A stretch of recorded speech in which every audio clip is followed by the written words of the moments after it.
Well, good afternoon, folks. This is Barry's Best Honey. I'm Mike, and I do bees. Welcome back to another day in my 2020 beekeeping season.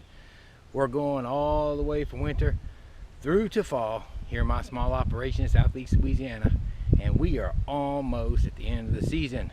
And remember, everybody, this is a how I do video, not a how-to video. I'm not here just trying to instruct people and tell them what's best and what's right.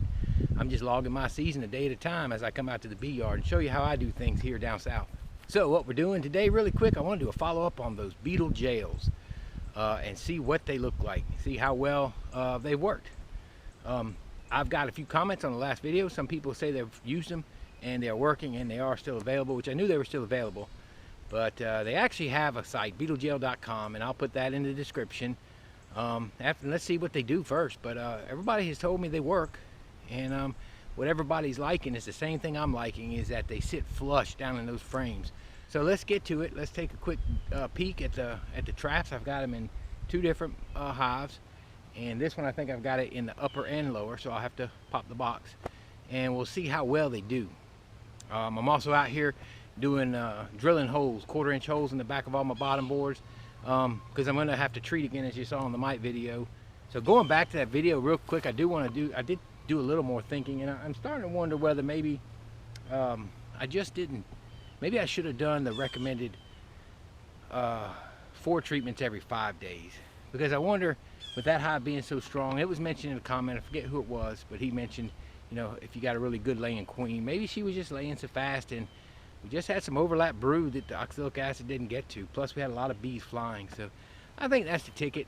I usually do 4 treatments, but I do them every 7 days. I only did 3 every 7 days, and I normally do them a little bit later. Could that have been an issue? I don't know. It's beautiful weather.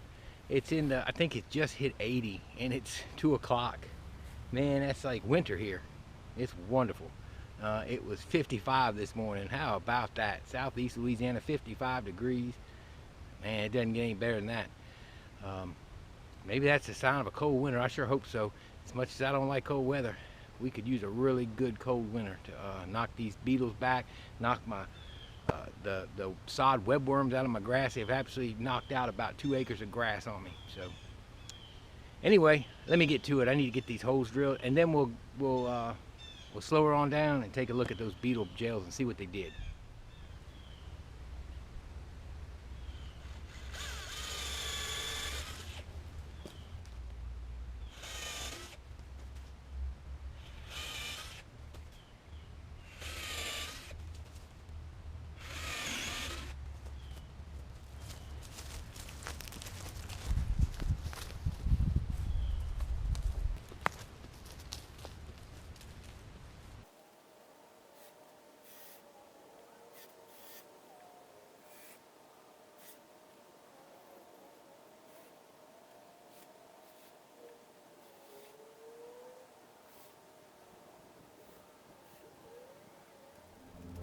Alright guys, that's done. Got to do the 2 next door, and I'm not going to go to the pond to do those. I'll bring it with me when I do them. But let's get on to checking these Beetle Jails.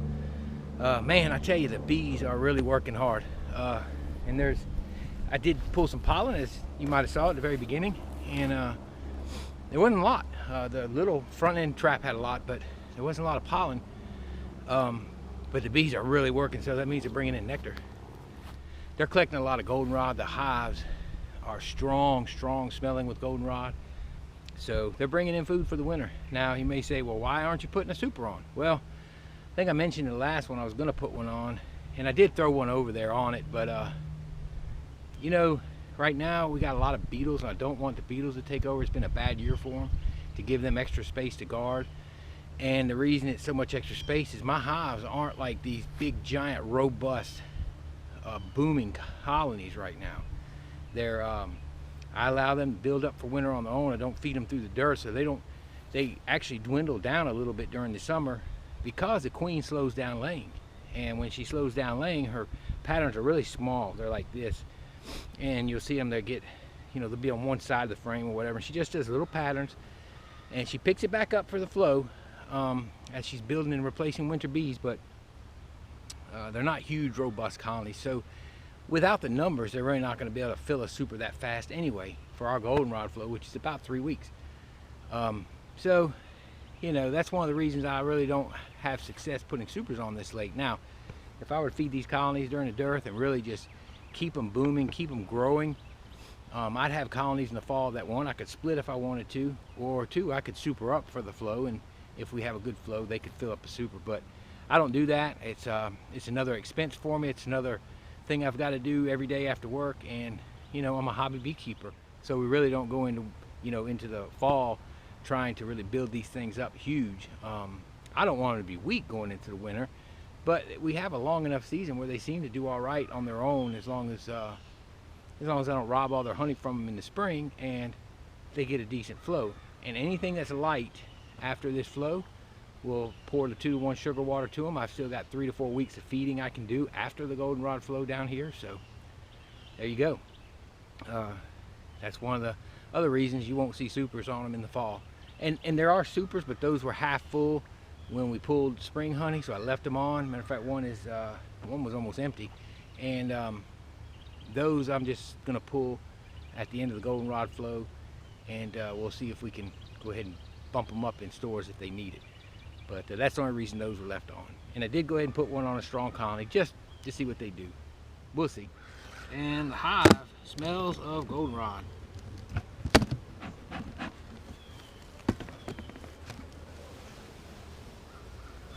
All right, I know I put one in here. Now we gotta look for it. I don't see any beetles on top. Thought I put 2 in here. Look at them coming out, see? You see how they hide under here? That's not gonna happen with the, they're upset.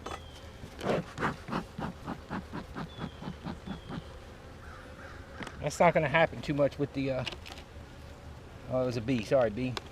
With the other one, see? We're not doing bad, we're catching them. We're good with that. It's full of honey.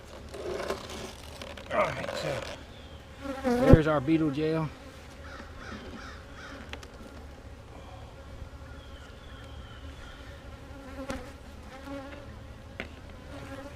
So let's take a look. This one here, again,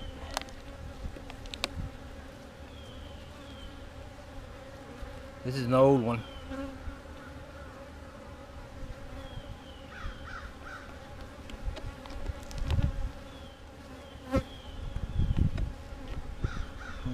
Kind of difficult to get out though. Well, it caught beetles. And the pollen, looks like a beetle in there. It caught some beetles. I don't know. Looks like about 8 or 9 beetles in there. 9 or 8. Yeah, 8. So it's catching them. The top one seemed to catch a lot. The typical one, but I mean, that's working. That's what we want. And I'm not seeing a ton of beetles like we did when we opened it. So I mean, that seems to work. It's catching them. All right, so I see beetles around the blaster, because why? They're underneath that. I hate that. That's one thing that's so bad about them. So I seen 4 or 5 come there, and I crushed 2 here.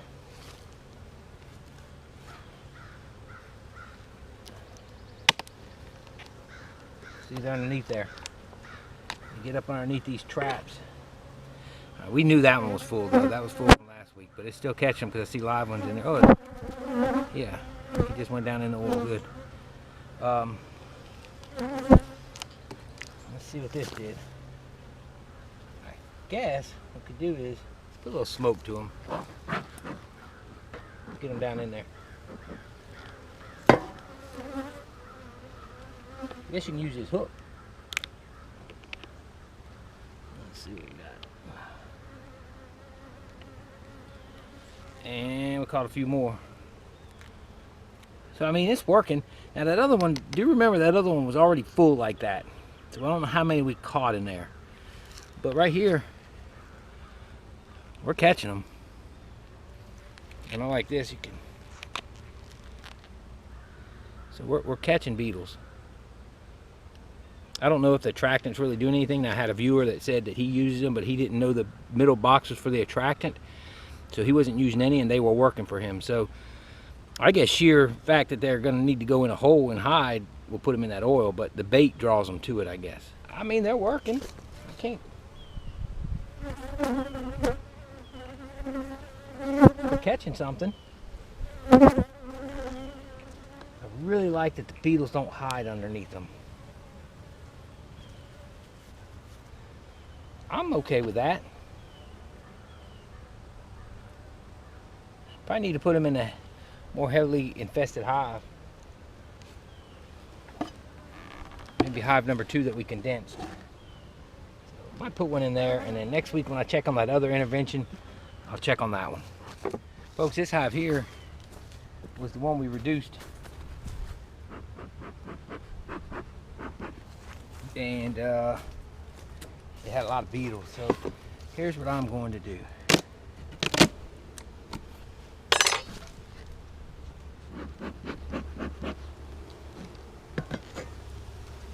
See if it still has a lot. Yes, it does.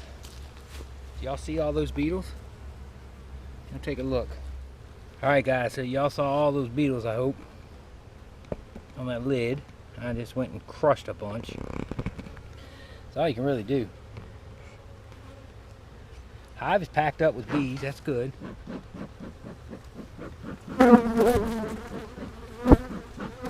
So what I'm going to do with this one is I'm going to try the Beetle Jail without the bait, because I don't happen to have my bag of pollen out here with me. Let's see what it'll do. So we're laying waste to them. That's a good thing. Just gotta let the bees just need to be able to get ahead. Come on out from under there. Come on out from under there. If they could ever get ahead, we have something, and that's why we condense them, so they can get ahead. Give them a chance. Let's see what this is doing. See, they're catching them.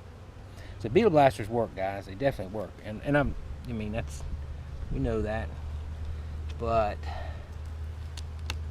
the reusable part of it. So this may not be a fair assessment of this, but let's fill this up.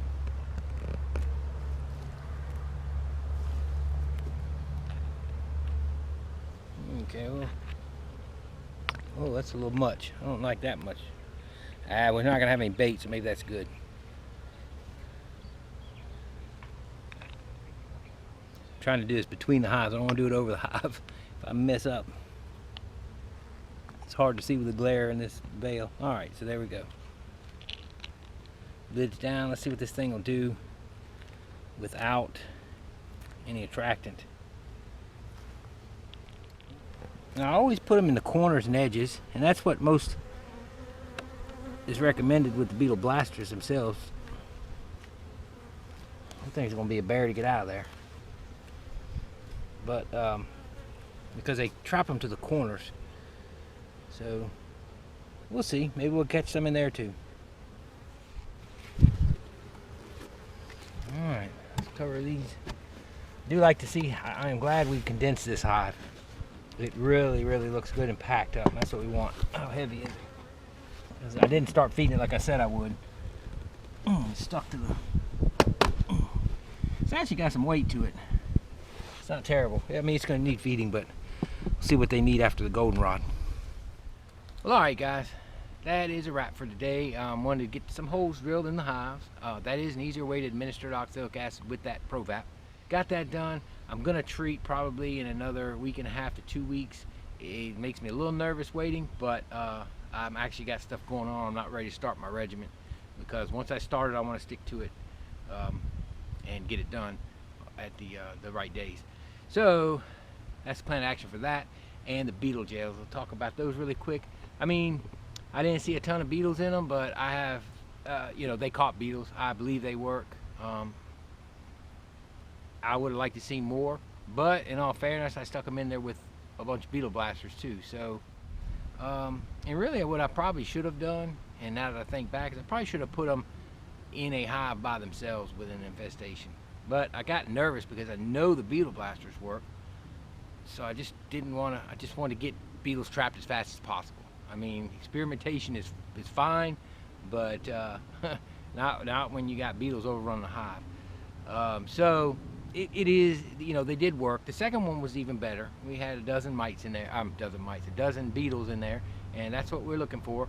And there weren't a ton of beetles in that hive, all around. So now, again, the thing sitting flush, that's what a lot of people commented about they liked, and I like that too, because you see those beetle blasters, those beetles get under there. I mean, that thing moves up and moves, and I don't care how flat I get it, I always seem to have them underneath, and they still pour out of the top. Seems like it's harder to get out of that beetle jail. So I'm okay with the beetle jail. I think I'll let them go a little longer. I might go ahead and order some and add them in and see what we're going to find, but it catches them. Now, whether the attractant is a big difference or not, I don't know, but I put that other one in next to some beetle blasters and no attractant at all, and a ton of beetles still left in that hive, although I crushed all those on the lid. We'll see what that one does. So not 100% sold on them yet, but it sold enough to where I wouldn't mind ordering a small pack of them. And I did see Rebecca, that comments on here, watches our videos, she mentioned she found some on Amazon, a pack of 15 or something. I'd have to look back at her comment, but I'm gonna go back and find those. You can also find them at beetlejail.com.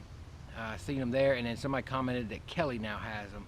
Brunchy Mountain had them, and I'm wondering, I don't remember if Kelly ever had them or not, but of course Kelly is Man Lake now, and Man Lake didn't have them, so I don't know. They're out there.